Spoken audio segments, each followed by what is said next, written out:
I feel a little bit funny and guilty saying this to anyone except myself, but this isn't the life I want, but I'm working on changing it. And why I feel guilty is because when I look around at this beautiful place I live, that I've gotten myself into this environment through the choices I've made. And I mean, I am so blessed. I'm so absolutely blessed to live here in the woods, in this beautiful house, and sitting here in this beautiful garden that I've created this spring. But now that I am turning 50, and I'm coming into this stage of my life where I'm starting to ask myself, is this, in fact, what I want? And the situation can look great from the outside, from people on the outside looking in, but only you know in your heart if your life that you're living right now is the one you want.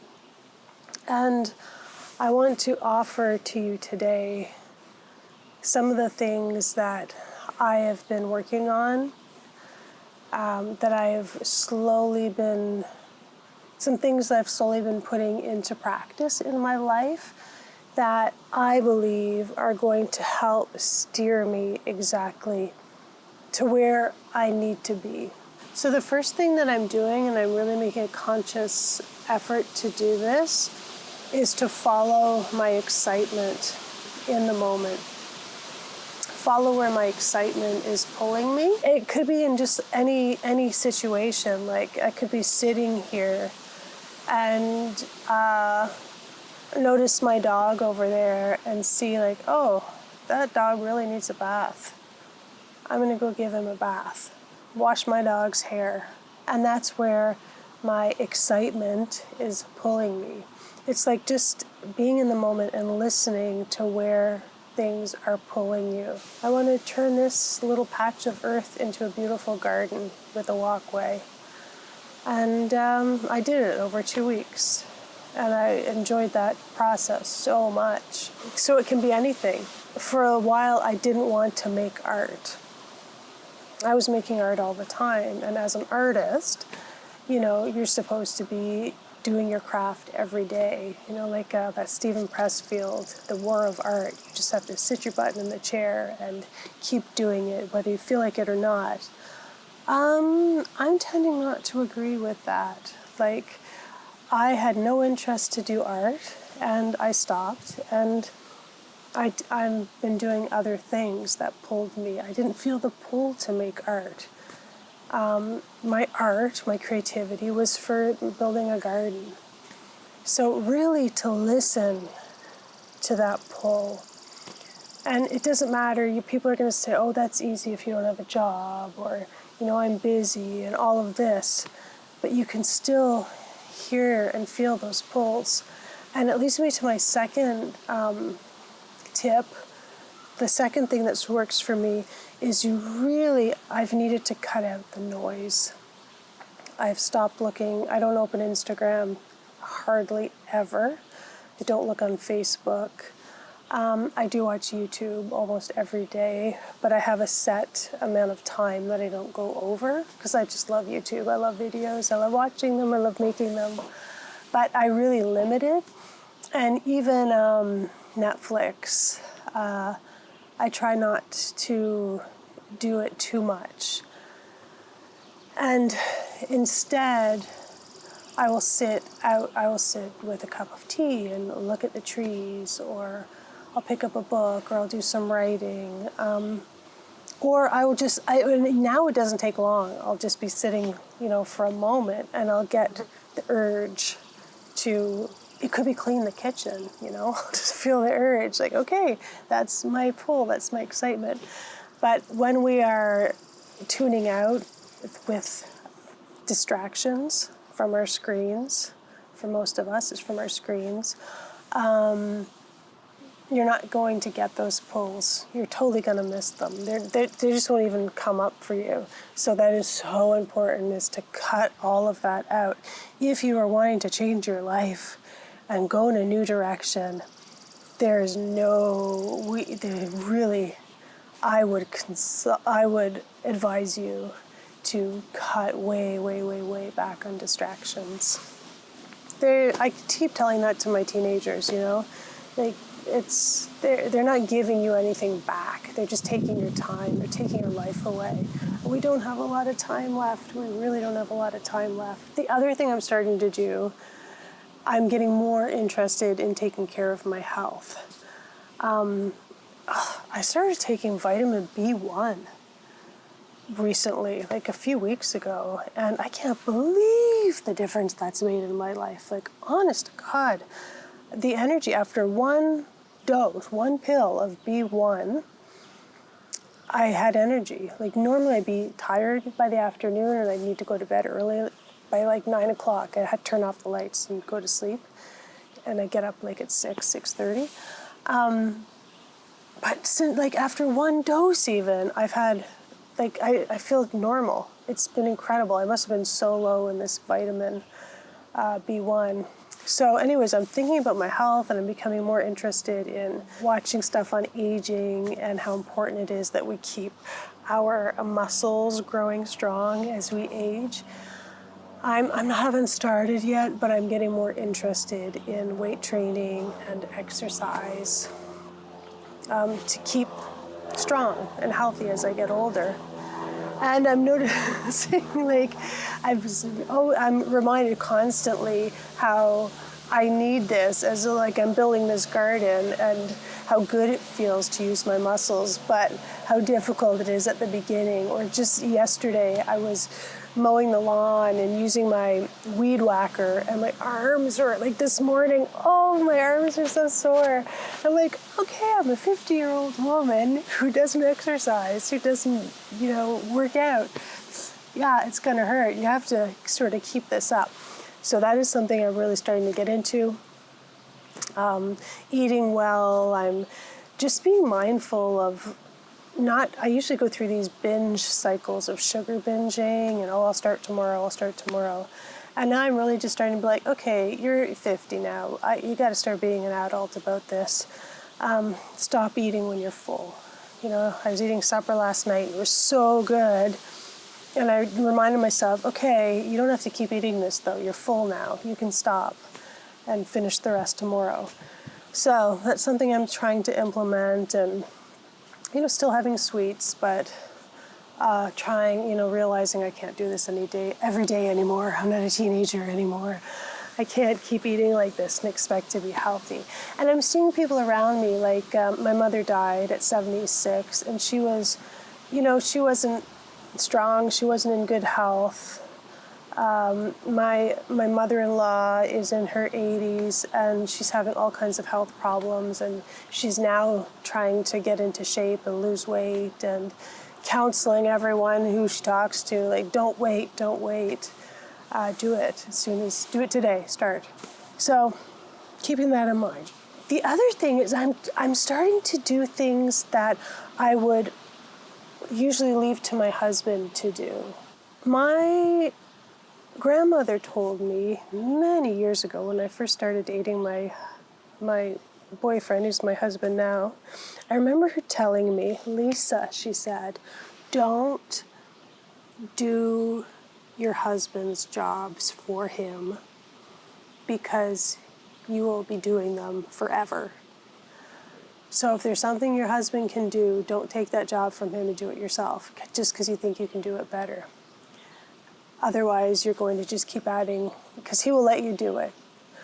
That was her counsel on being married to a man, that they will take advantage of your skills, the way you do things so well, and they will let you do it. So anyway, I kind of took that to heart. I also remember years ago talking to my cousins who never got married, and I said, I would feel like I don't have the skills to rent a house by myself. Like, they both own their own houses. And I said, what about, like, our washing machine just broke, and my husband fixed it because I don't know how to fix it. And my cousin said, well, you figure it out. If you live by yourself, you figure it out. She said, that stuff happens to me all the time, and I figure it out. I go on YouTube and I get the tools that I need, and I figure it out, and I do it myself. And you just do, because you have to. And I never had to, because I've always been in a couple. Anyway, lately, I've been doing things by myself that I would have had my husband do. I bought myself a bag of tools, of power tools, and I have been, I've started using them. The other day I changed a deck board on our deck that was rotten, and used the 2 different kinds of saws and the drills, and it was so not a big deal. It was so easy to do. I was thinking oh my gosh, and it was fun. So I was like, I can change all of these deck boards by myself. I don't need my husband to do this for me. I don't need a man to do this. I can figure out how to do this. This is pretty easy. And then I started thinking, well, maybe I'll renovate my bathroom. And I've been watching all this bathroom renovation stuff and it's so interesting to me. To me, it looks like crafts for men. The measuring and it looks, but at the same time, it looks a little bit overwhelming because I don't yet trust my skills, so I haven't started. But, all this stuff is possible. And I am stronger than I think. Mowing the lawn was getting too long, and my husband just wasn't doing it. My son is in exams at school, and he wasn't doing it. And I was like, you know what? I'll just do it myself. It's not a big deal. I just did it myself. And after doing it, I can't believe that it's not done on a more regular basis, because it's not a big deal. Not that I've never mowed a lawn before. I have many times, but since moving to this house, it hasn't been one of my jobs. Anyway, doing sort of things that I've traditionally let my husband do, I'm starting to take them on myself. I'm going to have to move because now I'm in the sun. Hang on.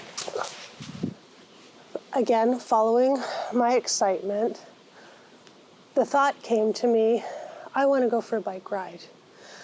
I was up in the morning on a Saturday morning, awake before everyone else, as I always am, by 4 hours, and I thought I would love just to jump on my bike and go for a bike ride by myself for an hour, like I used to do when I was a teenager, and I basically haven't done since. We moved to a house in the woods off the highway, so there's nowhere really to bike to without driving your bicycle somewhere.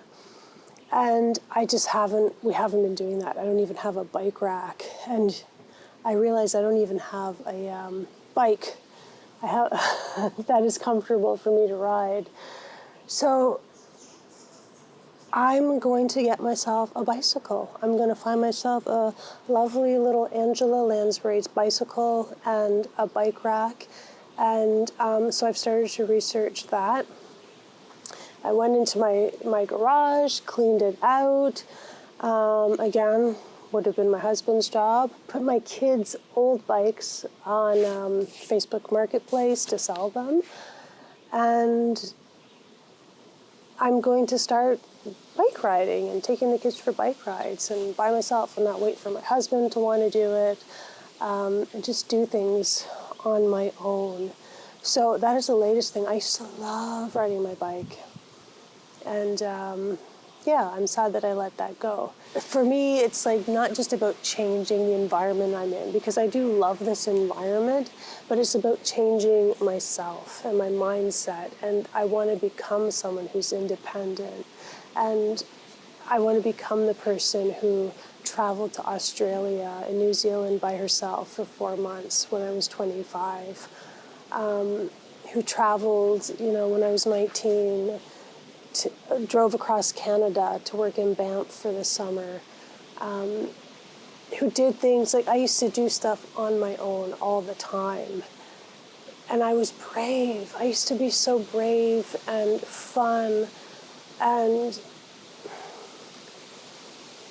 So I don't know, since getting married and getting into a career, I don't know where the courage went, but it did. It kind of went, and you just get into this routine.